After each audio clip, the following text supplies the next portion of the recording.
За, шинжлэх ухаан танин мэдхийн одон өндөр сувгийн цус 50 дарангуйлагч нэвтрүүлэг маань эхлэхэд бэлэн боллоо. За, энэ удаагийн дугаарыг манай хөтлөгч Оном Бэдхэн мэтлэг өргөнэ. Өдрийн мэнд Оноо. Өдрийн мэнд. За, нэвтрүүлгийн маань харин ивент итгэгчээр Skytel компани Монголдо шинжлэгдлээ гэсэн бүтээгдэхүүн танилцуулж байна. За, мөн дээрээс нь Улаанбаатар гурилын хамт олон буюу 25 жилийн түүхтэй Улаанбаатар гурилын хамт олон бидэхнийг дэмжин ажиллаж байна. За, өнөөдрийн сэдв. За, өнөөдрийн сэдв бол Франциско Франко Бахамонде гэдэг хүн байгаа. За, тэгээд Испани иргэний дайны талаар өнөөдөр нэвтрүүлгээр ярьж байгаа. Испани иргэний дай. За, Испани иргэний дайн гэдэг энэ зүйлийг ойлгоцсон байхад 20 дугаар зууны тэр их хэлмэгдүүлэлтүүдийг ер нь ойлгоно гэдэг юм да. За, Франциско Франко Бахамонде гэдэг хүн бол 1892 оны 12 дугаар сарын 4-нд Испанийн баруун хойд нутаг болох Галициа мужийн Ил Ферол гэдэг иргэн тосгонд төсөж илоо. Францискогийн гэр бүлэрээ бол бүгдээрээ удмаараа цэргийн хүмүүс байжсан. 4 үе дарааллаад цэргийн хүмүүс байжсэн байлээ. Аав нь тэнгисийн цэргийн офицер байсан бөгөөд ингээд гэр бүлээсээ маш хол олон жил өнгөрөөдөг, олон цаг өнгөрөөдөг байсан боловч нэг өдөр гэр бүлээ эхнэрээ бүр юмсаа хаяад орхисон байт юм байлээ. Тэгээд үүнээс болж Франко нэг тийм баяр баясгалангүй дүнсгэр гэхдээ хатуужилтай, сахилга баттай өссөн хүүхэд болж таарсан. Одоо бидний өмнө Хидэки Тожиг иржсэн шүү дээ. Яг түүнтэй адилхан багаас нь их дэмий зүйл 100 цэнгийн цаг үрхийг дэвчдэггүй. Яг зоригтой сайхан хүрдэг залуу болж өсөж илоо. За тэгээд ердөө 14 настайдаа цэргийн академид элсэн ороод 3 жилийн дараа 1910 онд төгсөж исэн. Энэ үед Франц, Испани хоёр Мароккод нөлөө тогтоох өрсөлдөөн тулаанд орж байхад хорж хүрээгүй Франко тэнд тэслэгч цолтой очиж илоо. Энэ үед бол яг энэ Мароккод Испани цэргүүд нэг жоохон дэглэм муутай, сахилах батгүй нэг жоохон муу цэргүүд байсан гэж хэлж болох гэдэг байгаа байхгүй юу. Тэнгүүд ингээд Франк ч өөрөө маш дэглэмтэй, юмыг сайн ойлгодог, тэднэргээ үдирдэж эхэлж исэн. Юм төлөвлөдөг, цэргийн эрүүл мэнд амь насанд амар их анхаарал тавьж исэн байгаа байхгүй. Тэгэд 23 настайдаа Испани арми түүхэнд хамгийн залуу Ахмад Цолтон болж исэн. Тэгээ 24-р жилийн дараа нэг дайнд толдож ягаад хөвлөндөө бодлоод шарах авч исэн. Тэгтэл одоо нэг азтай гэж хэлэхэр ч юм уу эсвэл одоо сайнэр хэлэхэд нэг удалгүй босоод идэгцэн. Тэгээ энийг нь тэр армийн цэргүүд нь харж юусэн бэ гэх юм бол за нэг бурхнаас заяасан тий ирээдүйд мундаг зүйл бүтээх хүн байна гэж итгэж эхэлж илаа. За тэгээд 30 настайдаа Испани гадаад легион хэмээх элит корпусын цагч болж байгаад Мароккийн басгчдын эсрэг Рифийн дайнд шийдвэрлэх үүрэг гүйцэтгэж дайныг Испани талд хожлоо. Тэгээд Испани үндэсний баатар болж исэн. За энэ Франко Мароккод одоо ингээд тултаад яваад байдаг. Тэгтэл Испани улс өөрөө яг ямар нөхцөл байдалтай байгаа юм бэ гэх юм бол 1931 он хүртэл хаант улс байжсан. 13 дугаар Алфонсо гэдэг хааныг 1931 онд түлхэж унгаагаад Испани 2 дугаар бүгд найрамдах улс байгуулагдав. 1930 оноос эхлээд улс төр ингээд баруун зүүн хоёр гэж амар их хуваагддаг байгаадсан байгаа байхгүй юу. Нэг талдаа зүүн талдаа шинтгэгч либерал коммунистүүд үзэлтүүд гарч ирж байсан. Тэд нэр одоо нэг Испаниг орчин үеижүүлж боловсрол, газрын реформ, тэгээд арми эрх мэдлийг бууруулах зэрэгтэй ажиллаж исэн. Тэгтэл нөгөө талд нь консерватив хаан цасгийг дэмжигч католик сүмийнхэн байгаадсан байгаа байхгүй юу. Тэгэхээр энэ хоёр одоо ингээл дандаа бие биентэйгээ өрсөлдөж идэг баруун зүүн гэ хуваагдсан байгаа. Тэгэд 1931 онд бүгд найрамдах улс байгуулагдчихсан. Тэрний эсрэг одоо нэг нөлөөний групп гарч ирж байсан. Тэднийг нь фаланхе гэдэг. Эдгээр л одоо нэг фашист үзэл бодолтой хүмүүс баруун талдаа орсон. Тэгээ эдгээр юу гэж хэлж ирсэн бэ гэх юм бол бүгд найрамдах улс нь Испани уламжлалт үнэт зүйл эмх журмыг устгаж байна гэж бусдууд баруунтайгаа нийлж зүүнтэйгээ үзэж ирсэн байгаа байхгүй юу. Тэгээ хоёр тал хоёулаа угаасаа бие биенийг ээлжлэл те. Испани үндсэн онцлог доктортой байдлыг гавхуулж байна гэж дандаа бие биенийгөө хуруугаа заадаг. За тэгээд 1931-ээс 1933 оны хооронд зүүнний бүгд найрамдагчид төр бариад тэгээд маш их олон реформуудыг хийж эхэлж исэн. Энд чинь одоо юу хийсэн бэ гэх юм бол одоо эмэгтэйчүүд санал өгөх эрхийг нь олгож ийлээ. Цэргүүдийн эрх мэдлийг бууруулж ийлээ. Газрын реформуудыг маш ихээр хийж исэн. Тэгтэл нөгөө талд нь одоо нөгөө консервативд чинь бүгдээрээ энийг эсэргүүцээд байгаа байхгүй тий. Яг гэвэл нөгөө хааны засаг шүтдэг байсан хүмүүс нь бол ингээд гэмэд арчил болчоор дургуутж чинь нөгөө мөнгөтэй нас консервативд нь бас л эсэргүүцэж байна. Тэгээ цэргүүд нь өөрсдийнх нь эрх мэдэл буураад ирэхээр бас маш их уурна хурж байгаа, дурганд хурж байгаа. Харин бас өөр нэг талаасаа одоо нэг зүүнтнүүд чинь ингээд засаг барьж байгаа ч гэсэн тэрнээс илүү одоо нэг жоохон радикал зүүнтнүүд гэж байгаад байгаа байхгүй. Тэд нэр ингээд тэртөөсөө засгийн хувьд өөрчлөлт нь хангалттай биш байна гэдэг амар шахаад байгаа байхгүй юу. Тэгэл одоо зүүнтнүүд бүгдээрээ ингээд бие биентэйгээ бутралтай ердөөсөө эв нэглээ олж чадахгүй байгаадсан. Тэгэл ажил хаяалт эсвэл жигсаал згсан цуглаа их болж идэг. Тэгээд сүм хийдэдийг шатааж ин. Тэгээ байсыг улс төрийн аллагууд болоод байгаа байхгүй юу. За одоо Испани ч болохоор газар зүүн одоо байрлалын хувьд те баруун Европт байрлаж байгаа. Бараг тэр бүр үзүүтэй шахуу байрлаж байгаа те. Тэгээ Испани бас нөгөө нэг хаан засгийн үеийн энэ колоничлал мэдэрэг бол ихштэй бас те. За энэний ард дээрээс л одоо хаан засаг болон шин засгийн хооронд л ер нь бол өсөлтөө явах гэдэг юм байна шүү дээ те. Тийм. Одоо энэ Франкогийн байлдаж исэн Марокко бол бас нэг янзын Испани колони байгаад байгаа байхгүй юу. За тэгээд 1933 онд ахиад сонгуул болонгууд улс төрийн динамик шууд баруун тийш савлсан. Савлсан шалтгаан нь юу байсан бэ гэх юм бол зүүн талын улс төрчид бүгд ердөөсөө нэг баг болж чадаагүй байгаа. Би тэгэл дандаа хэрүүлээ хийгээд байдаг. Чи итгэхгүй шүү дээ. Чи тэгээд шүү дээ гэдэг. Нөгөө талаас нөгөө эмгтээчүүд нь анх саналаа өгж байгаа шүү дээ. Эмгтээч нь бүгдээрээ консерватив талдаа саналаа өгч ирсэн. Тэгэнгүүт консервативууд нь маш сайн ажиллаж ягаад 1933 оны сонгуулийг авлаа. За тэгээд консерватив засгийн газар барингуудаа сүүлийн 3 жил хийгдсэн реформуудыг бүгдийг буцаахаар ажиллаж эхэлж байсан. Тэнгүүд юунес болоод Астурия гэдэг нэг нутагт одоо Испани мужид социалист бослого гарч ирсэн. Франко энэ үед бол нэг амар улс төрийн нөлөөтэй бол байгаагүй. Ердөөс нэг улс төржиж иймэрдэг юмд оролцдог байсан ч гэсэн Франког энэ бослогыг зогсоохоор улсанд явуулж ирсэн. За тэгээд Франко энэ чигсаалыг маш их цус урсгаж зогсоож ирсэн. Одоо энэ уурхаачдын бослогыг тий. Тэнгүүт улсынхаа хэмжээнд ингээд хоёр өөр харагдаж эхэлж байгаа байхгүй юу. Зүуднүүдийн хувьд бол ингээд нэг чөтгөр байгаа байхгүй юу. Хүмүүсийг алж чигсаал зогсоож идэг. Нөгөө талд консервативуудын талд ингээд нэг гоё эмхийг сахидаг баатар болж хөөрч байгаа. Тэгээ 2 жилийн дараа Франко Испани армийн штабын дарга болж илаа. За тэгээ 1936 онд ахиад нэг сонгуул болонгод улс төр шууд нөгөө тишээ гарч ирсэн. Одоо энэ үед одоо зүүнтнүүд нь арай бие биентэйгээ ойлголцоод улсыг өөрсдийнхөө хөдөлгөөнөөр авч байгаа. Ардын фронт гэж нэг нам байгуулж ирсэн байгаа. Тэгээд тэд гарч ирэнгүүтээ сүүлийн 3 жил зогсоодсон байсан өмнөх 3 жил хийж исэн бүх реформуудаа улам эрчим хүчтэй хийж эхэлж байгаа байхгүй юу. Тэнгүүт эднэр бас нөгөө Франкод ердөөс итгэдэггүй байгаа. Ягаад гэвэл нөгөө өмнөх бослогыг яаж зогсоосон болоод тэгээд бас Франког нэг жоохон консерватив үзэл бодолтой гэж итгэдэггүй байснаасаа болоод юуны Канарын арал руу цөлж исэн. Шууд цолыг нь цолоос нь огцруулж агаад. Тэгээд тэнцээ нэг жижигхэн цэргийн штабыг командлуулж исэн. Тэгэхээр одоо энэ улс төрд Испани гэдэг улсд чинь ингээл дандаа нэг баруун зүүн гээ хоёр хуваагдаад байгаа шүү дээ. Энэ хоёрыг яг ингээд үнэлж ярих юм бол баруун талдаа фалангист гэдэг залуучууд байгаа. Эдгээр бүгдээрээ одоо консерватив үзэлтэй фашист залуучууд гэж хэлж болно. Зүүн талдаа Ардын фронт гэж байгаа. Энэ бүгдээрээ социалист коммунистууд байгаад байгаа байхгүй. Тэгээд одоо энэ фашистууд социалист коммунистууд дандаа бие биентэйг ингээ алдчихдаг. Годомжинд ингээд бие бинийгээ алаад байгаа байхгүй юу. Тэгээд энэ бүр явсаар хагаад 1936 оны 7 дугаар сарын 12-нд иргэний гвардийн офицер Анастасио де лос Рейесын оршуулгын үеэр фалангист баруунтнууд зэвсэгтээ довтлоод бүгд найрамдах довтлох гвардийн дэслэгч Хозе де Кастилог бодож алж байсан. За тэнгууд нь зүүнтнүүд нь бол энд нь одоо зүгээр хүлэн зөвшөөрөхгүй шүү дээ. Тэнгуудээ шууд маргааш нь хариу цохилт өгж байгаа байхгүй юу. Тэд нар консерватив монархист үзэлтэн Калве Сотолыг гэрээс нь барьчилж аваад машин дотор буудаад оршуулгын гадаа цогцыг нь үлдээжсэн.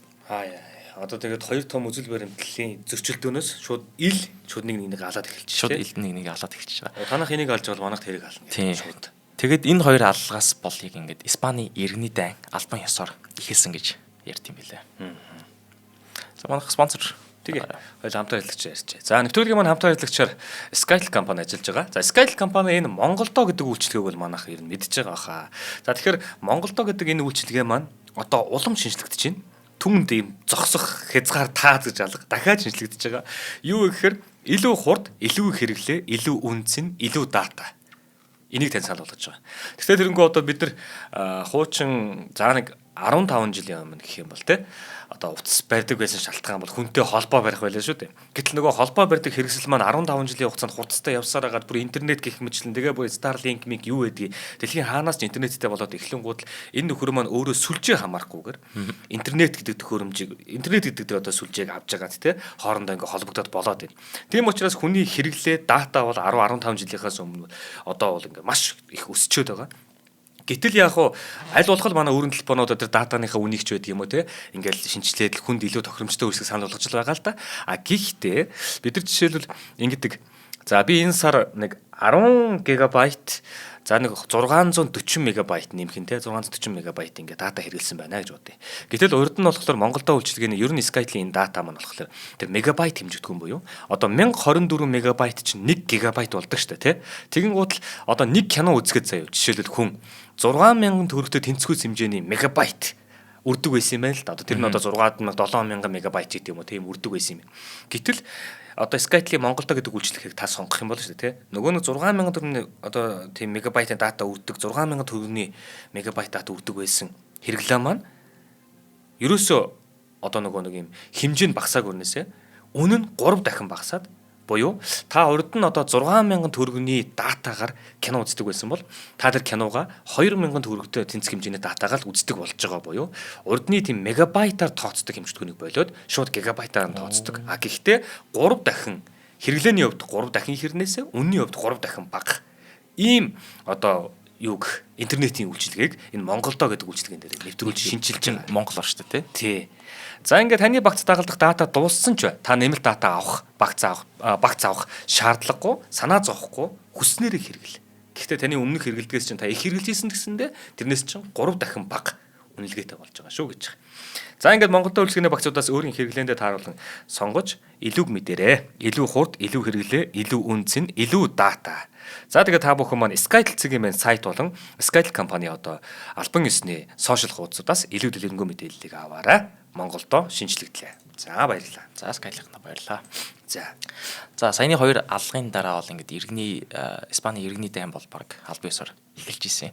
Тэнгүүт энэ дэр Франко маш их шийдвэртэй хурдан хөдөлж исэн. Канарын арлаасаа радиогоор тунхаг уншиж исэн. Энэ тунхаг нь баг юу гэж ирж исэн бэ гэх юм бол Испанийг анархизм, коммунизмаас аврах нэрийн доор бүгд найрамдах улсын эсрэг цэргийн босго зарлаж байгаагаа мэдгэж байна гэж зарлаж байгаа байхгүй юу? Тэгэд 1936 оны 7 дугаар сарын 17-нд Испани Марокко дахь гарнизонууд бослого гарснаар эхэлж исэн. Франко хамгийн ихний националист ялалтаа Мароккод авч исэн төвхтэй. За энэ одоо иргэний дайнд хоёр бүлэг гарч ирж байгаа. Эхний бүлэг нь бол ингээд төр засаг барьж исэн бүгд найрамдагчуд гэж нэрлэгддэг. Нөгөө талдаа энэ Франкогийн тал нь ямар нэртэй гэх юм бол националистууд гэдэг нэртэй байгаад байгаа шүү. Тэгэхээр энэ хоёр тал бие биентэйгээ байлдаж байна. За тэгээд одоо Испани газрын зургийг харах юм бол яг Испани доор нь Марокко байгаа. Мароккогоос зүүн гар талдаа жижигхэн арлууд байдаг. Тэд нэр Канари арлууд байгаад байдаг байхгүй. Канари арлаас хин Франко шууд Марокко руу очоод Мароккод болж исэн бослогыг зогсоогоод тэгээд Мароккогоос Гибралтарын хоолоогоор Испанилуу дайрах төлөвлөгөөтэй байгаад байгаа юм. Гэхдээ бүгд найрамдагчуд бол ингээд тэнгисийн хүчээрээ илүү байжсан байгаа байхгүй националистуудаас. Гэтэл юу болж исэн бэ гэхээр ингээд Гибралтарын хоолой дээр за ердөөсөө Гибралтарын хоолойг давуулахгүй тий Гибралтарын хоолойгоос бүр шахаад Мароккод эднэрийг устгана гэж төлөө гарч исэн бол гинэт одоо хэний ч мэдэхгүй бүр шоконд ортол нацист Герман орж ирж Франкод тусалж исэн. За энэ иргэний дайнчин одоо 1936 онд болж байгаа байхгүй юу? Тэгтэл дэлхийн 2 дугаар дай 1939 онд албан ёсоор Польш руу Германд дайрч эхэлжсэн шүү дээ. Тэгтэл яагаад ингээд Гитлер Франкод туслаад байна гэж бодох юм бол одоо ингээд түүхшид ингэж үздэг юм байлаа. Энэ Испани иргэний дайныг дэлхийн 2 дугаар дайны парт 0 гэж баг ярьж болж байгаа байхгүй юу? Яагаад гэвэл одоо дэлхийн 2 дугаар дайн чи яг ямар дайн болж исэн бэ гэх юм бол фашистийн эсрэг байлдаан болж исэн шүү дээ. Тэгтэл энэ иргэний дайн бас л ялгаагүй энэ фашистуудын эсрэг, националистуудын эсрэг дайн болж байгаа байхгүй юу. Тэгэд Гитлер энэ дайны үеэр одоо дэлхийн 2 дугаар дайнд ашиглах байсан тактикуудаа туршиж үзэж исэн. Гитлер Франкод ямар тусламж үзүүлж исэн бэ гэх юм бол онгоцороо тусалж исэн. Маш их олон онгоцоор 20 гаруй онгоцоор өөрсдийнх нь 15,000 цэрэг 500 тонн сумыг зөөж исэн. Тэгээд бас энэ онгоцороо дэлхийн 2 дугаар дайн дээр явагдсан Blitzkrieg гэд дээрээс бөмбөгддөө штэ. Тэрийг туршиж үзчихсэн байгаа байхгүй юу. Тэгэхээр одоо дэлхийн 2 дугаар дайн эхлэхээс өмнө нэг жижиг хэлбэрээр өөрийнхөө бүх хэрэглэгчсэн тактика энэ Испани дайнд бэлтгэж исэн байгаа байхгүй юу. Тэгээ Франког дэмжиж байгаа юм тий ер нь. Тийм Франког дэмжиж байгаа. Тэгэхээр одоо тэр Марокко руу тэр арлаасаа Марокко руу ирээд тэнд байгаа нөгөө нэг өөрийнх нь бас цэргүүд байгаа шүү дээ. Испаний цэргүүд байгаа шүү дээ. Тэднийг дагуулж авч жагаад тэгээ Гибралтарын хоолоогоор орж Испани руу дайтах гэсэн юм тий. Тийм. Тэгтэл одоо нөгөө бүгд найрамдагчдын цэргүүд бүгдээрээ ингэж иргэдэр бэлэн зогсож байгаа байхгүй. Тэгтэл оруулахгүй гэдэг. Онгоцоор дээгүүр ингээд даваад бүх л чухал газрууд руугаа дайраад эхэлсэн байгаа дээ. Тэгээд одоо Франко бол шууд Мадрид руу дахиж бол ороогүй. Энэ Испанд байсан хэд хэдэн жижиг хотууд руу эхэлж тусалцаа үзүүлжсэн. Одоо нэг босгогч нь ингээд улсынхаа эсрэг байлдаад байгаа шүү дээ. Энэ босгогчдын бүгднийг нэг нэгээр дэмжиж яваадсан байгаа байхгүй юу. Тэнгүүт энэ националист талдаа Франко маш их нэг том олончшалтай чухал хүн болж хувирж исэн. Тэгэд энэ дээрээ нэмээд Франко бол нэр хүнд маш сайтай байгаад байсан. Ягаад гэвэл цэргийн туршлагатай тэгээ нэг Мароккогийн баатар болсон байсан тий. Тэгэд улс төрийн авилга эднэртэй эрдөөсөө холбогдож байгаагүй. Дэр нь маш цэвэрхэн байжсэн. Тэгэд 3-т Эдольф Гитлер Бенито Муссолини хоёроос тусламж авч ирснараа нэр хүнд маш сайтай байгаадсан. Тэгэд 1937 онд Билбао, 1939 онд Барселона зэрэг чухал хотуудыг эзэлж исэн. Уул нь ингээд олон 3 жил явж байгаа байхгүй нэрэгдийтэй. Тэгэд үзэхээр энэ Франко нэг янзын маш удаан хөдөлж байгаа юм шиг харагдаж байгаа ч гэсэн маш сайн. Одоо ингээд нэг эзэлсэн хотоо ердөөс алддаггүй байгаадсан байхгүй. Тэгэд өөрийгөө ингээд Испанийг аварж байгаа тий. Испанийг самуун цагаас аварж байгаа. Испани улсад бурханаас заяасан өдөртөгчийн дүрийг бүтээгээд яваад байгаа. Харин тэр өмнө насаадсан байсан гэл дуулам нэмээд ин тий. Тэгээ нэрээ сүллэгдсэн байсан. Тэр хооронд нь айгүй бол нэг ард түмэн харж байгаа шүү дээ. Тэр төрийнх нь эрхтнүүд нь хоорондоо авилгал гэдэг. Тэрэнд ороогүй ганц хүн байгаа. Тэгэл энэ дайнд игдээд эхлэнгууд л тэнд байгаа том цэргийн удирдагч нааш ирэх гэлэн гэсэн тийм л хандлагатай байх нь даард ирэгтэн тэгж байгаа. Тэнгүүд өөрийнхөө дүр зургийг бол ингээл Испанийг ингээл аврагч баатлаасаа аварж байгаа гэж байгаа шүү дээ. Тэгсэн мөртлөө яг хөрсөн дээрээ Франкогийн националистууд хядлага бол амар байлжсэн. За энэ Испани иргэний дайнаар одоо улаан террор рожо нөгөө талаас цагаан террор бланко гэж гарч ирж исэн байгаа байхгүй юу. Энэ хоёр нь одоо хоёулаа энэ бүгд найрамдагчдууд националистуудын хийжсэн аимшигын хядлагыг нэрлэж байгаа. За тэгээд манай нэвтрүүлгийг өнөөдөр цагаан террорист Франко гэдгийг энэ террор бланко гэдгээс нь нэрлэж исэн. За энэ террор бланко террор рожо яг ямар хядлага болж исэн бэ гэх юм бол нэг янзын яг адилхан байгаад байгаа. Террор бланко нь одоо ингээд нэг ардын фронтын дэмжигчдийг бүгдийг ингээд алж хядчихсан. Энэ дээр нэмээд багш нарыг алж илаа, сэхэтнүүд тэгээд үйлдвэрчийн эвлэлүүдийг шууд ингээ олноор нь алж хядчихсан. Энэ тоон тэгээд 16-аас 160 мянгаас 200 мянга үрдэг гэсэн тооцоо байдیں۔ Тэгтэл нөгөө террор рожо гэдэг улаан террор гэж байгаа шүү дээ. Энэ бас ямар ч ялгаагүй нөгөө төрийн эргэлтийг хийх гэж оролдож байна гэж шижилж исэн хүмүүсээ бас олноор нь хядчихсан. Энэ чинь ямар хүмүүс орж исэн бэ гэх юм бол санвартууд, үйлдвэрлэгчид, тэгээ газар эзэмшигчд орж байгаа байхгүй. Энэ хоёр чинь хоёул яг нэг адилхан хүмүүсийг хайр найргүй, шүүх хуралгүйгээр алж хядаад байгаа. Тийм. Одоо наа чин жишээлбэл нөгөө ламнар мамнар гэхээр нөгөө хар шар феодлуудаа тий газрын эзэн гэхэр чин феодлууд байх нь шүү дээ тий тэднийг бүгднийг хийгээд нөгөө талд болохоор сэхэтнүүдийг нь авч багш нарыг алж чинь тэр үйлдвэрчний эвлэлүүд чинь тэр эвлэл хоорондоо нэгдсэн тэр дуурж байгаа улсуудыг хэлээд байгаа шүү дээ тий тэгэхээр тэдийг бас алж тий тэгэд улаан террорын тоон баг 50,000 гаруй хурж исэн байлаа. За тэгээд яг энэ улаан террор, цагаан террор хоёр нь нэг янзын яг адилхан одоо өөрсдийнхөө эсрэг байгаа хүмүүсийг алж хядаад байгаа шүү дээ. Гэхдээ бодлогын төвшөнд арай өөр байгаад байгаа юм байлээ. Цагаан террор гэдэг нь арай дээрээсээ доошо цэргүүд одоо иргэдийг алаад штэ багш нар тэгээ сэхэтнүүд мэржэлтэй хүмүүсийг алж итэл улаан террор нь доороосоо дээш байгаад байгаа байхгүй. За. Яг ингээд иргэний дайн гарч ирж яхад одоо төр засаг жоохон докторгүй байгаа үед амар их анархистууд гарч ирж исэн. Тэд нар өөрсдөө ингээд за шударгын ёсыг өөрийнхөө гартаа авч ийна гэд годомчин дээр зүгээр алж явж исэн байгаа байхгүй. Тэгэхээр цагаан террор нь арай нэг янзын бодлогын тий цэргүүдийн энэ Франкогийн бодлого байгаа байхгүй. Улаан террор нь гэтэл ингээд зүгээр иргэд өөрсдөө зүгээр замбрааг болж эхэлж байгаа гэсэн үг байна. За тэгээд 1939 оны 3 дугаар сард Мадрид хот эзлэгдээд 4 сарын 1-нд Франко дайнд тусаж наслалтуудыг дайнд ялсан гэж зарлж илаа. Гэтэл Испани улс одоо ингээ 3 жил ингээл энэ иргэдийн дайнд оролцсоосоо болоод одоо эдийн засгийн муурч ийн хүмүүс нь ч одоо бүр дайнаас залхаж чинь маш хэцүү байдалд тулгарсан байгаа гэсэн. Тэгээд Франко бол шууд өөрийгөө улсынхаа удирдагч болгож исэн. Яг Албан ёсороо бол хаант улс гэж сэргээгээгүй. Гэхдээ өөрийгөө насар суух тэргүүн болгож исэн. Бараг л өөрийгөө хаан болгож иж байгаа. Тэгээд өөртөө Эл Кадио гэдэг цол өгж исэн. Энэ нь одоо Германы фюрер эсвэл Италийн дүүчэ гэдэгтэй бараг яг л адилхан байсан. Тэгээ бүх эрх мэдэл Франкогийн гарт орлоо. Бүх юмыг одоо ингээ хуулиар биш зүгээр тушаалаар удирддаг болчихж байгаа байхгүй юу? Тэгэд ингээд зүгээр л цэргийн цагдаагийн удирдлаганд орсон улс болчихж байлаа. Одоо бас л манай бусад нэвтрүүлэгтэй гардаг шиг дарангууллын улс болчихж байгаа. Баатар юм шиг ирэнгуудлаа бас энэ чи хэцүүлтэй. Одоо жишээлбэл Богдхааныг 1911 онд өргөдөж олноо өргөгдсөн Богдхаанд Монгол улсыг байгуулангуудлаа эргүүлээд унгаагаад эргүүлээд Богдхаанаар өргөмжлөөд гэх мэтлээ ингээ бас аягүй хэм явдаг байхгүй. Тэгэхээр нөгөө нэг тухайн ард түмний сэтгэл санаа ямар байна те эсвэл нэг тэднийг нөгөөд чинь мэдрээд идэг юм шиг те одоо тэгээд өөрөө ч гэсэндээ урд нь хаан цэцгэлэлтэй байсан бол те хаан цэцгэлээс сэргэн готлоо өөрөө хаан болох гэж үзээд идэг юм босоо зөндөө хоёлоо бас ярьлаа шүү дээ яг тэрнтэй адилхан энэ хурцсандээ шууд тийшээ эргэж байгаа байхгүй те энэ тэгээд нөгөө өсхийн гэдэг шиг юм яваад байгаа хэл та. Тий.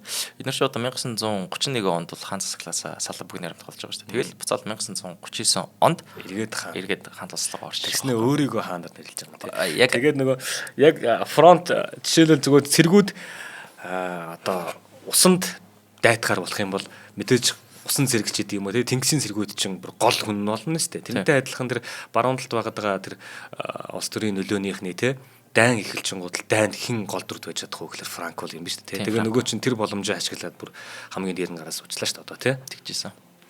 За тэгээд одоо бас л ялгаагүй нэгэн нам хуулиар хүлээн зөвшөөрөгдөж байгаа.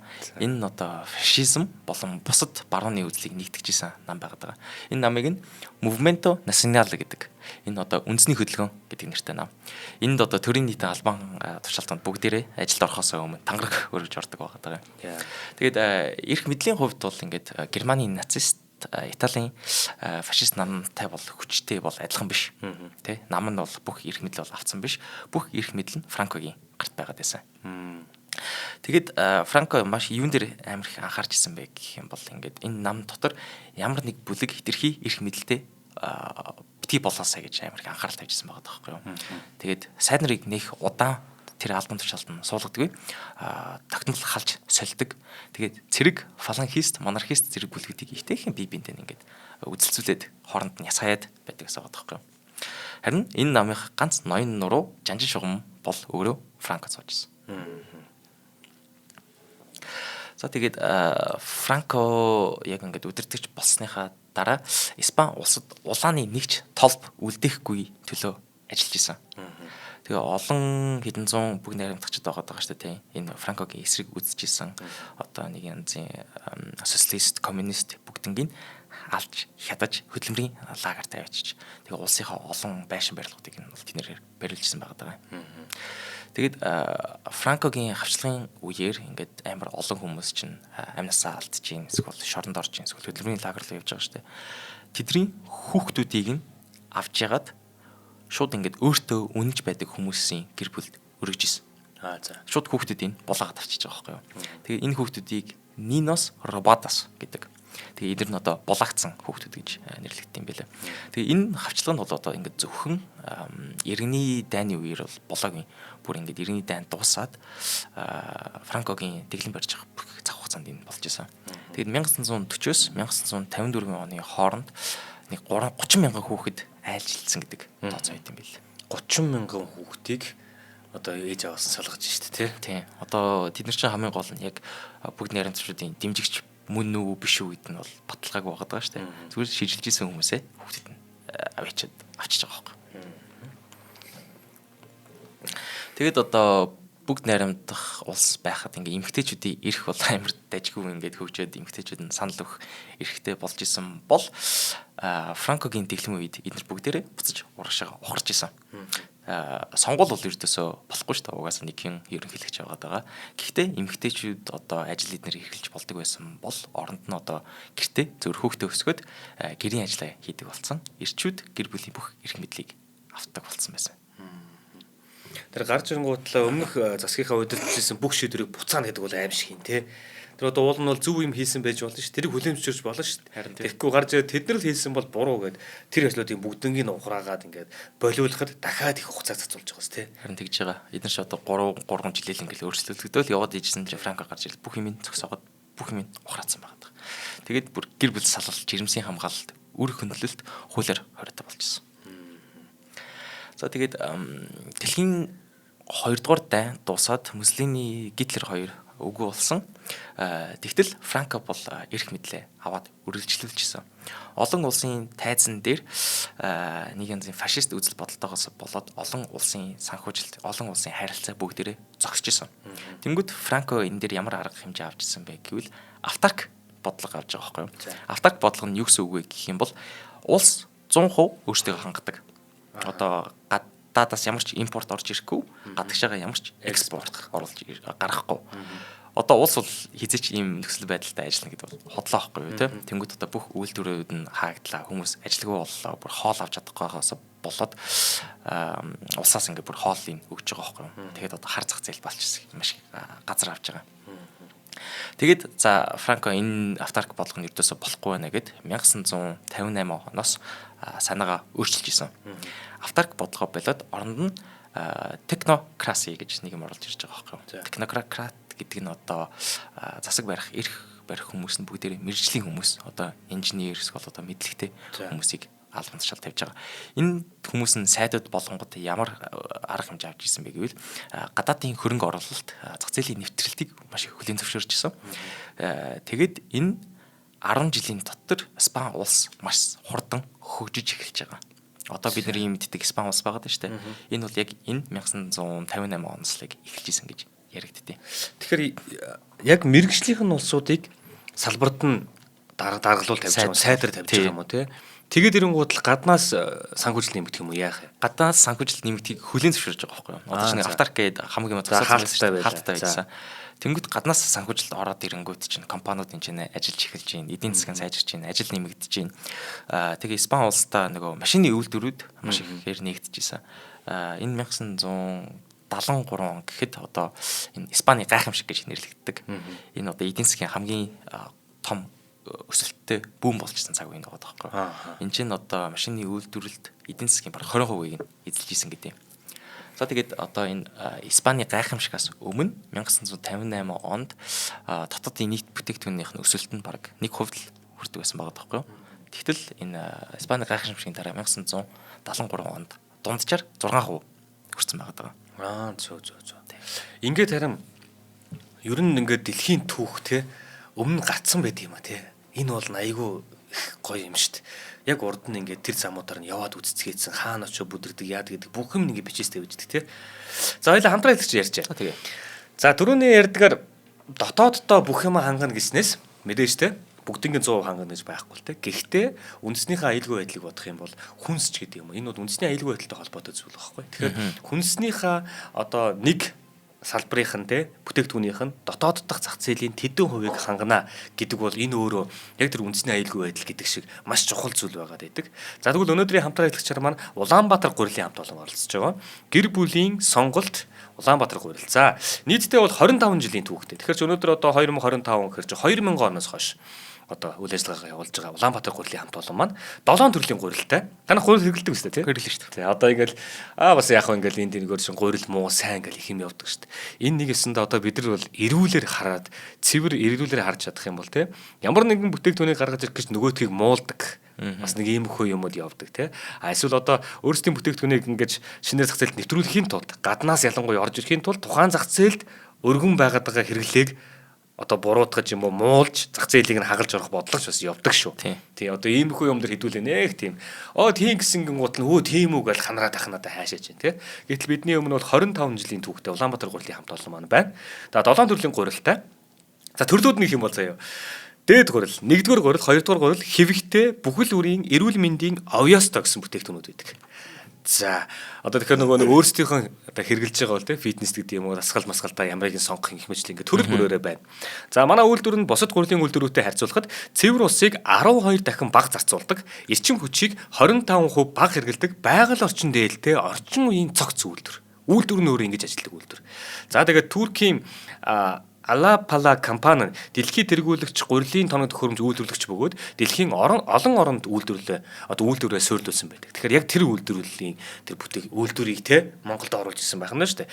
Ийх Улаанбаатар гурил брэнд нь Монгол улсын зах зээлийн 32%-ийг дангаараа хангаж ажиллаж байгаа. За дээрэс нь үйлдвэрийн хүчин чадал, борлуулалтын цар хүрээ брендийн нэр хүн дээрээ үндэсний хэмжээний томоохон үйлдвэрлэгч болж чадсан билээ гэж. Нэрэл одоо ингээл багаас те хар багаас хулаал нэр ээж ав те Улаанбаатар гурил авдрэ гэдээ явуулдаг шүү дээ те Улаанбаатар дээд авдрэ гэдээ явуулдаг байсан. Яг л тэр нэр хүнд баталгаа одоо хүртэл тасралтгүй үргэлжилж байгаа л гэсэн үг. За ингээд ер нь бол Улаанбаатар гурил маань бүхэл том зах худалдааны төвүүд дээр мэдээж их хэмжээгээр гэдэг юм уу бага хэмжээгээр нэг хэлээр нь авсан цавлгаатайгаа байж идэг 5 хэлээр нь авсан манайх бол дандаа 5 хэлээр нь авчдаг байхгүй. Тэгээд нэг 14 хоногтой юм уу те хүнсээ бэлтгээд нэг 5 хэл гурилууд болчдөг юм. За дээрэс нь одоо бүхэл худалдааны төв сүлжээ дэлгүүрүүд те гэрийнтэн доор байгаа зүгээр хүнсний дэлгүүрт хүртэл одоо энэ бүгд худалдаалагдаж байгаа. За ингээд та бүхэн маань Улаанбаатар гурилынхаа хамт олонны одоо илүү тэгвэл ажиллагаа танилцахыг хүсэх юм бол шинэ бүтээгдэхүүнийг харахыг хүсэх юм бол Улаанбаатар Floor гэдэг одоо пэйж те хуудас байгаа. За мөн дээрээс нь Улаанбаатар гурил цэг имэн гэдэг одоо сайт руу ороод та бүхэн Улаанбаатар гурилынхаа илүү дэлгэрэнгүй мэдээллүүдийг аваарай. За ингээд Монгол улсынхаа үндэсний аюулгүй байдалтай холбоотой энэ хүнсний аюулгүй байдал те тэр дундаа энэ гурилын бүтээгдэхүүн. За гурил хэлээ те. Гурилыг бас ингээд дотоодын зах зээлийнхаа 32%-ийг дангаараа одоо хариуцсан ажилладаг Улаанбаатар гурилынхаа хамт олонд талархал илэрхийлье. Баярлалаа хамт ажиллаж байгаад. Баярлалаа. За одоо ингээд Испани эдийн засаг бол ингээд сайжирч эхэлж байгаа. Сайжирч эхлэнгүүт бас одоо Европт Испанч бол амар гоё улс шүү дээ. Далайн эрэхтэй, дулаахан. Тэнгүүд гадаадаас жуулчид амар ихээр орж ирж идэм бас. За тийм. 1958 онд 2.9 сая жуулчид байдаг байсан бол одоо нэг Испани гайхамшиг эд үедээ 35 сая жуулчид орж ирсэн байдаг. Хөө тийм биш үү те. Тийм. Тэгээд одоо жуулчид орж ирж байна гэхээр чинь бас л гадаад валютын нөөц нь нэмэгдэж байгаа. Хүмүүс гаднаасаа мөнгө оруулж ирж байна. Испани далайн эргүүдээр юм худалдаж авч байна. Ингээд улс нь бол нэг гоё жоохон либерал сайжраад байгаа байхгүй юу? Эдийн засгийн хувьдаа бол гоё эрх чөлөөтэй болж эхэлж байгаа. Хүмүүс ч мөнгө хөрөмжилж эхэлж байна. Одоо зөвхөн баяжууд ядууч гэж байдаг гэсэн бол дундын давхаргаа бас их гарч ирж байгаа байхгүй юу? Тэгсэн мөртлөө одоо ингээд бодлогын төвшөндөө бол маш их дарангуул хിവэрэ байгаад идэг. Сургуулиуд одоо ингээд Франкогийн эсрэг юм заах юм уу? Эсвэл одоо коммунизм, социализм, либерал арга хэмжээ авах гэж юу үзэн штэ. Тэнгүүд шууд тэр багш нарыг нь оруулцдаг. Хөөгд явуулчихна. Эсвэл тэр оюутнууд нь ингээд босгож ихсал хийх гэж үзэх юм бол бас зогсоочдөг. Бид нар өмнөх нэвтрүүлгээр ярьжсэн шүү дээ. Оюутнууд гэдэг чинь дандаа л ингээд дарангуулын эсрэг үздэг оюун ухаантай хүмүүс байдаг бол энийг нь бас л нэг янзын зогсох арга хэмжээ байгаа тоххой. Тэгэхээр одоо ингээд энэ Испани улс чинь энэ үед нэг сонин нэг нээлттэй юм шиг хаалттай юм шиг яг жоохон ойлгомжгүй нөхцөл байдалд хүрчээд ирсэн байгаа тоххой. Испани олон улсын харилцаа ямар байсан бэ гэвэл альтернатив хэлжсэн шүү дээ. Дэлхийн 2 дугаар дайны үед Гитлертэй бол маш харилцаа сайтай байсан. Өөрөө Испани улс бол яг дундыг баримтлагч гэж бол зарлж ирсэн. Дэлхийн 2 дугаар дайны үед тий. Нэг энэ талтаа бол орсон гэж юрдөөсөө зарлаагүй ч гэсэн Гитлерийн талд жоохон цэрэг нэрээ явуулж параллел Гитлертэй сайн найз байдаг нөхцөл байдалтай байсан байхгүй юу. Тэгэд Дэлхийн 2 дугаар дайнд дуусаад Гитлер, Муссолини хоёр унсны дараа яагаад энэ Испани улсын дарангуулагч ингээ үргэлжлээд байгаад байна гэх юм бол энэ Франко ч өөрөө юу гэсэн штэ. Энэ коммунизмын эсрэг үзэлтэн байгаад байгаа гот тэрийг нөгөө Америк, Их Британи улсууд дэмжиж байгаа. Одоо бид нэр өмнөх нэвтрүүлэг дээр маш их харлаа. Одоо ингээд ямар муухай житгэр, ямар муухай мангас байна те. Иннээс илүү одоо Сталин, Крушев, Горбачев гэдэг мангасууд байгаа учраас энэ жижиг мангасыг дэмжиж тэр том мангасуудаа хол байлгах нь өөрсдөд нь ашигтай гэд дэлхийн хүйтэнтэй нэг үеэр энэ Франког дэмжиж байсан юм. Бүтэн 100-ны турш дэлхийн ард түмэн энэ зүгээр нэг юм үзэл бодлоос болж те улсаар ангиж байгаа шүү дээ. Хүн амаар ангиж байгаа шүү дээ. Тэгээд Франко яг тунхлагын талд ороогүй гэх юм бол уул нь ингээ Гитлерт маш их дэмжлэг инээр үзүүлж байгаа ч гэсэн Герман Францыг эзэлсний дараа тэр хоёр уул нь уулзсан юм байлээ. Тэгээд Франко ямар шаардлагууд тавьсан бэ гэх юм бол Марокко, Алжирийн зарим хэсгийг ингээд Испани эрх мэдэлд оруулаа. Тэгээд тэрэн дээр нэмээд маш их хэмжээний хүнс төлш өгөхийг шаардчихсан. Тэгвэл Гитлер юу гэж хэлж ирсэн бэ гэх юм бол за ийм бүтггүй хүнтэй хилцээр хийж байснаас шүдээ салгуулсан дээр юм байна гэж хэлж ирсэн. Ягаад Франко ингээд өөрт нь онгоцоор тусалж исэн те хүнд ингэж новшин зан гаргаж ийна гэх юм бол нэгт одоо Франко нэг жоохон новшин гар байсан байж магадгүй. Хоёрт Испанч яг ингээд иргэний дайны дараа байгаад байгаа шүү дээ. Испани улс чинь ягаад ч дэлхийн 2 дугаар дайнд оролцох боломжгүй байсан учраас нэг юм зараа улсаа бас хамгаалжсэн байгаад идэм билээ. За 1960 он гарахад Франко бол нэг дал гарцсан байсан. Нилээн хөгшин, нилээн өвчтөй болсон байгаад идэг. Тэгээд үе залгамжлагч одоо ингээд хайж эхэлж байгаа байхгүй юу. Тэгээд 1969 онд Франко ханхүү Хуан Карлос де Борбоныг албан ёсоор дараагийн төрийн тэргүүн гэж зарлаж байсан. За энэ Хуан Карлос гэдэг нь нөгөө өмнө хаан байжсан 13 дугаар Алфонсогийн ач хүү байсан. За. Тийм. Тэгээд одоо өмнөх хааны ачийг нь дараагийн одоо насаар суух ерөнхийлөгч баг дараагийн хаан болох гэж бэлдээд байгаа байхгүй юу. Ягаад гэвэл энэ хаан хүн өөрөө бүр ингээ Франкогийн доор сурж өсөж исэн байгаа даа. Тэгэхээр бүр багаас нь дараагийн хүнээ бэлдсэн байгаа байхгүй юу. За тэгээд 1973 он хүртлээ Франко өөрөө ерөнхий сайд төрийн тэргүүн байжсэн бол энэ ажлыгаа өөрийнхөө итгэдэг нэг сайн найз нөхөр адмирал Луис Карреро Бланко гэдэг хүнийг ерөнхий сайд болгож исэн. Энэ Бланкод ямар үүрэг өгч исэн бэ гэх юм бол энэ Хуан Карлос гэдэг шинэ ханхүүг бэлтгээрээ тий сургаарай. Хитрхи либерал болгож болохгүй шүү. Хитрхи ийм болгож болохгүй шүү. Одоо миний хийсэн юмыг заавал үргэлжлүүлж авчих ёстой хүн болгоорой гэж үүрэг даалгавар өгч ирсэн. За гэтэл одоо энэ үед чинь дарангууллын дор байгаа улсад маш их олон салан тусгаарлагчид тий зэвсэг төвчнийхэн гарч ирээл өмнө самуу гаргаад идэг байсан байгаа тоххой юм. Тэгэд 1973 онд Франкогийн итгэл нөхөр энэ Бланкогийн машиныхын доор тесрэх бөмбөг тавиад тэгээд Бланког дэлбэлж алж исэн юм. За тэнгүүт одоо нөгөө үе залгамжлагчийн бэлдэх хүн нь найз нь одоо баруун гар нь байхгүй болчихгонгууд энэ Хуан Карлос яаж дараагийнхаа төрийн тэргүүн болох гэдэг нь жоохон утгагүй болчихж байгаа байхгүй тий. Ингээд яаж өрөлсөж авч явахаа мэдхээ байчж байгаа. Тэнгүүт энэ чинь бас одоо ингэ нэг либерал өрсөлдөгч одоо оюутнууд багш нар ингээд бас бослого жагсаалууд хийж эхлэдэг байгаа. Одоо энэ энэ Бланког яагаад алсан шалтгаан бэ гэх юм бол энэ дарангуулдаар ингэж амьдрмааргүй байна. Нөгөө дундад давхаргийнхан ч арай их мөнгөтэй болж байна, арай либерал болж байна. Энэ эрхчлөөгөө авах гад бүгдээрээ жагсаалууд бол хийж эхэлж ирсэн. Тэгээд 1974 он гэхэд Франко бол Паркинсонтой байсан. Маш өвчтөй болж исэн. Тэгээд нэг хугацаанд би маш их муудаж төрийн тэргүүн хийж чадахгүй болжсэн. Энд үед Хуан Карлос төрийн тэргүүнийг хийжсэн боловч одоо яад нэг хогийн новш болохоор өхөн хөхтлээ энэ сентиндээ сууна гэсэн байдлаараа буцаагаад энэ ажлаа авч исэн. Тэгээд бүр үхэхээсээ 2 сарын өмнө хүртэл ингээ хүмүүсийн цаазаар ял дээр гар бисэд орчихсан байгаа тоххой.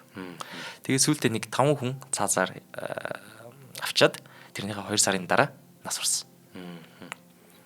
1975 онд зүрхний шигдээс болж хэсэг хугацаанд хэвтэрд байсан дараа 11 сарын 20-нд 82 наснда Мадрид хотод үхэж талд орж илээ. За тэгээд ингээд дэлхийн 2 дугаар дайнаас гарч ирж исэн сүүлчийн фашист удирдагч ингээ байхгүй болсон. За тэгээд Франкогийн дараа Испани улс юу болсон бэ гэх юм бол амар сонирхолтой. Одоо нэг залуу хаан Хуан Карлос ч юм бол улсаа ингээд өөрийнхөө эрх мэдэлд авчиж байгаа. Энэний дараа La Transition гэж нэг зүйл болж исэн. Энэ Хуан Карлос бол ингээд уул нь бол Франко ч за миний хийсэн юмнуудыг үргэлжлүүлээрэ те одоо бараг дараагийн тангуулагч болоорой гэж өөрөө өгчээсэн бол Хуан Карлос энийг нь эсрэгээр нь хийжсэн.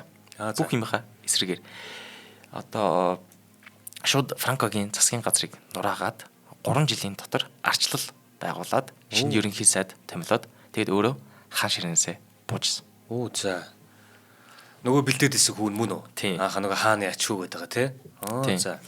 Яагаад энэ Хуан Карлос ийм үйл ажиллагаа хийсэн бэ гэж бодохоор бас нэг жоохон сонирхолтой байгаа юм тий. Яагаад ингэ бүтэн насаараа бэлтгэжсэн хүн чинь гівгүнт Франко хөнгөт ингээ өөрөөр явчихва гэх юм бол одоо нэгт Испани бол нөгөө эдийн засаг нь амар сайжирч ирсэн шүү дээ тий. Хүмүүс одоо ингээд за энэ дарангуулалтаар амьдрмааргүй байна тий. Европ бүхлээрээ ингээд амар сайхан эрхчлөөтэй болчихлоо шүү дээ. Яагаад Испани ганцаархнаа ингээд дарангуулалтаа яваад байгаа юм бэ? Европтой хөл нийлэхийн тулд бид нэр энэ дарангуулалтаас салах хэрэгтэй байна гэсэн бодолтой байсан. Хоёрт одоо нөгөө зүүн баруунд ч бас л ялгаагүй бие бинтэйгээ дайн дулаан ихтэй байгаа дээ шүү дээ. Саяхан л нөгөө ерөнхий сайд байсан хүнийг нь алчлаа. Франко өөрөө хүчлээ. Тэнгүүд шинэ хаан гарч ирээд ямиг өрдөөсөө сайжруулахгүй бол ахаад нэг иргэний дай гарч ирэх эрсдэлтэй. Энэ Хуан Карлосыг бас алах эрсдэл өндөр байгаа зөөх. Тэгээд гуравт одоо миний нэг сонирхож харсан зүйл нь гэх юм бол Хуан Карлогийн аав нь Инфанта Хуан гэх нэг хүн байсан тий. 13 дугаар хааны хүүхэд нь энийг Франк хитрхи либерал байна гэж үзээд байсан байхгүй юу. Тийм учраас дараагийн хаан болох гэж бэлдээгүй. Тэгэхээр одоо аав нь арай нэг либерал зүүн талын үзэл бодолтой хүн байсан учраас тэр нь хүүхдтэй бас сайнаар сурж үлдсэн болов гэж бодоод байгаа. За тэгээд одоо Франко өгсөний дараа хийж бүтээсэн бүх зүйлийг нь 3 жилийн дотор шинэ хаан гаргаж ирээд арчил байгуулад ерөнхий сайд томилоод тэгээд сонгуул болгодог одоогийн байдаг Испанийг үүсэн байгуулж ирсэн. Тэгэхээр одоо нэг сонирхолтой гэж хэлэх юм бол одоо Франко ингээд баг амьдралынхаа хагас 100 жил ингээд Испани тодорхойлж байгаа байхгүй тий. Испани яг ямар нөхцөл байдалтай байх вэ? Ингэж амьдрнаа, хүмүүс нь ингэж байна. Тэгсэн мөртлөө ирээдүйг нь бол ердөөсөө тодорхойлж чадчих байгаагүй. Тэгээд энэ нэг юм сонин юм аа. Гэхдээ би нөгөө нэг Монголын түүх 20 дугаар зууны түүх гэдэг юм уу энэ зүйлүүдийг л илүү голцоо ингээд судалж архивын баримт гэдэг юм ингээл ажилтдаг хэрнээсээ яг ингээд онтойгоо энэ цус 50 дарангуулагчдаг нэвтрүүлгийг хамтраад би бол нөгөө нэг хамтран ажиллаж мэдлэгчийг нь ярьж игэл ингээд дэмжээл явж байгаа л да. Гэхдээ ингээд ононгийн ярианаас ингээд сонсхолоор одоо ингээд дэлхийн түүх болон Монголын түүхийг ингээд харьцуулахлаар тэнд бол аимшигтай юмуд болж штэ бүр ямар усан тэнэг ард түмэн бэ гэмээр хэмжээний юмуд их болж байна. Тэгээ манай Монгол ч гэсэндээ бас 20 дугаар зуунд маш гашуун үйл явдлууд байгаа. Энийг хараад тахлаар баг сүулдээс тэгж бодох шиг. Энэ нөгөө нэг цаг нь болно гэж нэг юм байгаад байгаа шиг байна. Тэр ард түмний хөгжил гэдэг юм уу тэр зүйл бас ингээд нэг юм заавал золиос хэрэгтэйгэр юм ойлгодог юм шиг те хүндрэлт нэг золиос гарч иж нэг юм ойлгодог юм шиг тэгжиж хэлбэрээ өөрчилдөг те хаан цасгаа гэдэг юм уу парламентаа гэдэг юм арчлаа гэдэг юм ингээл бүгдийг ингээд цаг хугацааны дагуу өөрчлөд яваад байгаа байхгүй. Одоо жишээлбэл гүйцэд боожэго байгаа ард түмэн дээр шууд арчлалт тулгах юм бол тэд нар буруугаар хүлээгээд авчих واخхой гэж байгаа. Тэ? Гэтэл тэр дунд нь өчнөө одоо эрхчлөөг нь боож байгаа нэг тим юмуд нь мэдрэгдээд бүр амьдралд нь галтгоонд нь орж ирж нөгөө нөхдүүд чинь тесрээд дараагийн алхмыг хийгээ яваад байгаа. Тэгэхээр нэг юм хүчээр юм хийн гэдэг нэг юм байдгүй юм шиг байна. Тэ? Бүгд л юм нэг юм золиостой нэг юм юутаач гэдэг юм нэг юм байгаад байгаа. Тэгэл одоо энэ ононгийнхаа ярианаас миний хамгийн их мэдэрчсэн зүйлс энэ Африкийн орнуудын удирдагч нар байна те. Тэдний хөгжил тэр ард түмэн өмнөнийх нь боловсрал гэдэг юм уу ийм зүйлүүдийг харахаар бүр дэлхийн ертөнцөөс хэдэн зуун жилийн хойно хоцорч яваа юм шиг санагдтал те. Тэгэл хийж байгаа тэр яргалал аллах эх орныхоо эсрэг үлдэж байгаа тэр зүйлсүүд ингээм тэргүүдийг хараал те. Тэр төрийн эрхтнүүд нь эсвэл цэргийн эрхтнүүд нь гарч ирээд яаж ийн гэж хараал. Энэ болгоныг харж байгаа эргээд Монголынхон зууныг бодон гутал те. Хүүе те. энэ улсуудаас ч мөр шал ондоо юм биш тэгэж бодогдох гарч юм шиг. Харин. Ялангуяа одоо би дуусган гутал одоо нэг анхны 14 гэж яригдаад байдаг. Тэр одоо анхны 14-ийн хэлмэгдүүлэлт эхэлж байгаа байхгүй юу? Тэр хамгийн анх одоо өртсөн 12 хүнийх нь одоо тэр юу гэдэг. Тэрний талаар нэвтрүүлгийг одоо энэ нэвтрүүлгийг дуусгах бичгээ сууж байгаа байхгүй юу? Тэгэхэд л өнөөдрийн дугаар би яг энэ Испани иргэний дайн гэдэг зүйл чинь яг тэр одоо 20 дугаар зууны түүхэнтэх их хэлмэгдүүлэлтүүдийн маш том юу байхгүй юу? Одоо шоглоом гэх юм уу те хэлбэр байхгүй. Тэр хэлбэр яг л хувраал өөр улсуудад болоод явцсан. Тэгээд өнөөдөр маш хэрэгтэй дугаарыг тайлбарлаж өглөө. Ондоо баярлалаа. За баярлалаа. За нэвтрүүлгийн маань хамтран ажиллагчаар 25 жилийн түүхтэй Улаанбаатар гурилын хамт олон маань оролцсон. Мөн дээрээс нь Монголдо үйлчилгээ шинжлэхдээ Skytel компани хамт олон маань оролцлоо. Та бүхэндээ баярлалаа. Дараагийн дугаараар уулзъя оноо. Баярлалаа. За. Нэвтрүүлгийг хүлээн авсан Нарны аймгийн монголчуудтай баярлалаа. Одмондөр сувг нь энэ мэдчлэн таны мэдхүйн мянган нэвтрүүлгийг 2026 оны 7 сарын 1 хүртэл та бүхэндээ хүргэх юм. Их хэлээрээ шинжлэх ухаан танин мэдхүйг түгээхийн үлсэд нэгтгэх хүсвэл та бидэнд хандив өгөх боломжтой. Жилдээ ганцхан удаа 100 мянган төгрөгөөр биднийг дэмжснээр шинжлэх ухаан танин мэдхүйг түгээх энэ үйл хэрэг амжилттай үргэлжлэх юм. Одмондөр нэр дээрх Худалдаа агшлын банкны дансага 4191 тэг 4518. Та 100 мянган төгрөгөөр шилжүүлэхдээ гүйлгийн утга дээр нь өөрийн нэр болон утасны дугаараа заавал бичээрэй. 100 мянган төгрөг хандалснаар Одмондөр сувгийн алтан гишүүн болох юм а. Шинжлэх ухаан танин мэдхгүй Монголд ялах болтугай.